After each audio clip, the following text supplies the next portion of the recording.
Hello and welcome back to my YouTube channel. I am here. Oops. Oh, let me get rid of that. Just some crap I want at the fair. I would like to talk to you today about the second book that I wrote called Think You Want to Be a Stripper. And I wrote this book in 2018 when I was expecting to retire for I think fourth or fifth time officially. And even now I'm still only semi-retired because I have done in the past year a couple of feature shows. So I'm mostly retired. But I wrote this book when I thought this would be my last book and when I was getting ready to do my last stage. And what I wanted to do, kind of like Dirty Money, was I wanted to just kind of paint an accurate picture of things that go on in the strip club, at least according to my experiences and my perspective. So this book is like a series of essays on different topics. I talk about prostitutes in the strip club, where, I don't have any problem with sex work, maybe obviously. I don't particularly like competing with full service sex workers in the strip club. In fact, I'm not super nice about that in this book. I really am pretty blunt about my opinions here, my experiences. Sometimes may come across as not all that kind. The reality is that the business is not always kind. It's harsh. It's not all glitter boobs and dollar bills. Now, it can be that, but it's not always. There's definitely some harsh things that go on. And one of the last things I wanted to do when I thought about people actually reading what I wrote or even taking any advice I have to heart, was I really wanted to be careful about glamorizing the industry and encouraging people to do it. Just because it really can be dangerous. The highs are really high and the lows can be really low. And I think that's, how a lot of people can end up getting into alcohol or drugs or bad relationships or, just making bad decisions in general. So I do still feel like it's a good alternative to traditional employment. But I think that you need to go in with all eyes open and as informed as possible. And it can be a little harsh.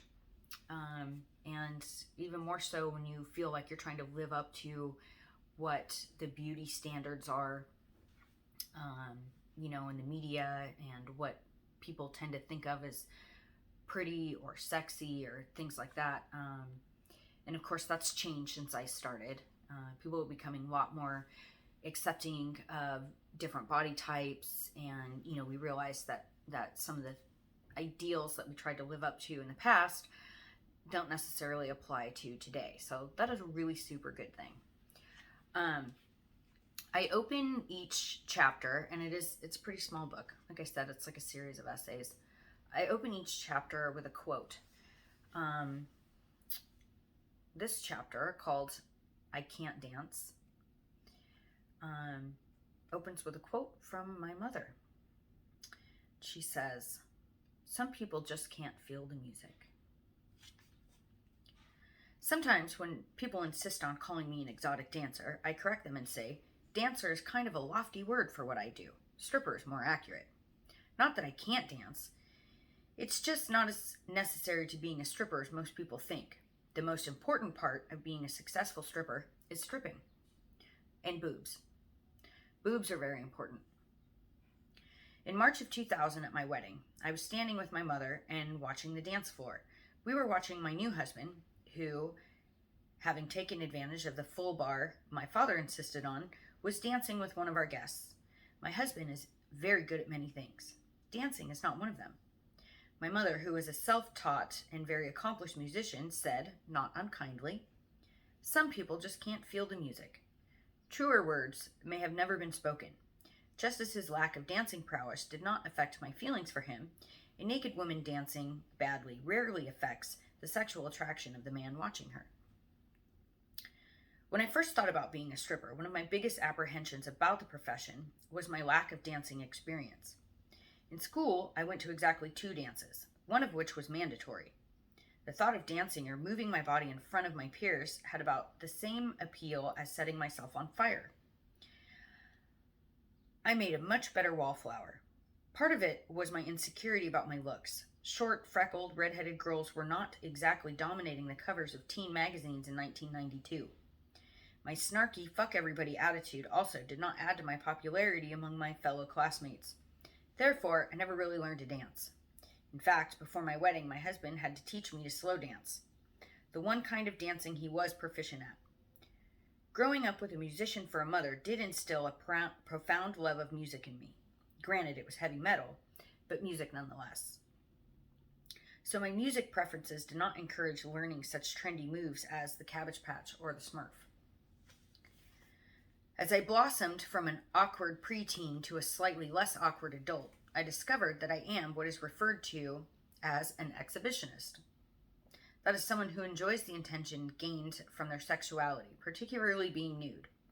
Although I was raised semi-Catholic, I never really felt like nudity or sexuality was wrong per se. After all, we are all born naked. People are what gives the naked body its dirty connotation. If everyone walked around naked all the time, it would lose its excitement. Nudity and sexuality in our culture is considered taboo, not because it is wrong, but because long ago someone decided society should view it that way. Demonizing women's bodies and sexuality is a way for society to subjugate women, an excuse to control and objectify. Now that we've established that nudity and sexuality aren't inherently wrong, we are free to discuss the morality and ethics of using it to make money. With my German luxury car sitting in my driveway, I've concluded that I have no moral or ethical issues using my body to make money. You may feel differently, and that's okay. If you want to be a stripper, it is helpful to feel the same way that I do. Being comfortable with your body and how you choose to use it is far more important than choreographing specific moves to warrant's cherry pie. And boobs. Don't forget boobs. When you're on stage, you are an entertainer. Customers are not there to see a professional dancing. After a bachelor party, the guys aren't going back to the limo and talking about their favorite dance moves. I'm almost certain most guys aren't saying, wow, she must have spent years studying ballet to be able to spin around the pole like that. Boobs. They're going to talk about boobs. And butts could be butts. The whole point and allure of stripping is boobs and butts. Sometimes feet, but that's another chapter. So now that you know that you don't need to be a great dancer to be an exotic dancer, understand that your stage show is still important. 2 things are absolutely essential to the stripper's stage show. Boobs and butts. That's the foundation you build on. The good news is they don't even have to be great boobs and butts. They simply need to be attached to your body. Big, small, round, flat, men can be fascinated by all types. Of course, the better the body parts, the less effort you could put into your show. First, you need to establish your particular strengths. When I started stripping at 18, I had 2 things going for me. Youth was my first. My second was my butt. In addition to my love of music, my mother gave me a tiny waist and a phenomenal butt. My boobs were nothing short of average. I looked for outfits that accentuated my butt and waist. By watching other trainers and practicing in the mirror, I learned certain moves and postures that flattered my figure. For example, arching your back will naturally lift your nipples. Pointing your toes will lengthen and slim your legs. Once I found the moves and positions that were appealing, judging by my audience's reactions, I could start to time them with the music. Unlike some people, I can feel the music. Twerking seemed to be all the rage with these younger whippersnappers. You may have heard of the trend. Twerking is the move where somebody squats and shakes their ass up and down rapidly. I swear I was in the dressing room in 1998 when I saw it being invented. Personally, I don't find it flattering at all, but in certain circumstances it can be very lucrative. It definitely depends on the market your club is in. If your club mainly caters to out-of-town businessmen, it's probably not a good idea. In clubs that have more of a party atmosphere, it works much better. While I am capable of twerking, I don't do it at all. It makes all the parts of me that I don't want to jiggle. Over the years, I have developed a routine that works with just about all music genres. I dance exclusively to hard rock, but sometimes I have to dance to gulp something else. And receive many compliments on my dancing from customers and other dancers. No one seems to notice that I have about 3 moves in total, and all of them involve touching myself suggestively. Pole tricks are another skill you don't need to possess to be a successful stripper. They require specific talent that I don't have. Pole tricks can be exciting and graceful and really entertaining, but I go back to my original point: boobs and butts. Pole tricks can make you money, but in my experience, your stage show is just your advertising for your lap dances. Your stage show should give you a good idea of which men are interested in you and will be most likely to go with you to the VIP room where the real money is made. Well-executed pole tricks might draw men to your stage and make you a few bucks, but it may not be indicative of who will let you seduce them into the back room. Pole tricks also carry an inherent risk. As an independent contractor, if you're injured, you have no workers' compensation to fall back on and likely no health insurance. Also, you will have signed a liability waiver with the club. Kudos to you if you actually read the contract. That will not let you sue if you get hurt. Learning to move gracefully around the pole is definitely helpful. The way you move is just as important as the moves themselves. Some people just have a natural grace and style. I like to think that I have that propensity, although it's hard to tell if guys are reacting to my movements or my D cups. It's entirely possible that I'm a terrible dancer with great tits and ass. The answer to that question will probably elude me for the rest of my life. Although for the sake of my own confidence, I like to think of myself as a graceful performer. While the pole is standard equipment on a strip club stage, I use it mostly to hang on to if the girl before me wore too much lotion. It's part of stripper etiquette. That was in another chapter. As I've gotten older, I've had to adapt a bit to compensate for the effects of aging. I've had my breasts augmented, and despite people telling me they wouldn't make me more money, they have.